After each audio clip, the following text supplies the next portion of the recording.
गरज नसलेल्या शक्तीपीठ महामार्गाविरोधात शक्तीपीठ विरोधी समितीच्या नेतृत्वाखालील सांगली जिल्हाधिकारी कार्यालयावर विराट मोर्चा. जमिनीच्या मोजणीला येणाऱ्या अधिकारी आणि कर्मचाऱ्यांना जशास तसं उत्तर देण्याचा शेतकऱ्यांचा निर्धार. साखरेच्या दरात अचानक झालेली वाढ संशयास्पद.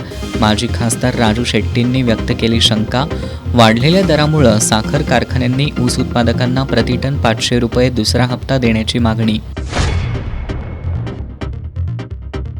मला जर शहराची काळजी नाही असं तुम्हाला वाटत असेल तर मला तुमचं ऐकण्यात रस नाही असं म्हणत महापालिका आयुक्त डॉक्टर राजेंद्र भारुड सर्वपक्षीय कृती समितीच्या बैठकीतून पडले बाहेर.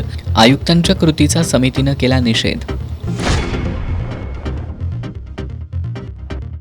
भाजप आणि महायुतीचं धोरण पाहिलं तर केवळ फीत कापणं आणि फटाके फोडणं इतकंच.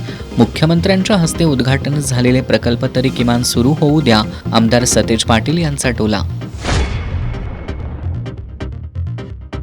आणि छत्रपती शाहू मिलच्या जागेवर राजर्षी शाहू महाराजांचं स्मारक उभारताना रोजगार निर्मितीचा विचार कायम ठेवावा. सर्वपक्षीय शाहू मिल पुनर्जीवन समितीची मागणी.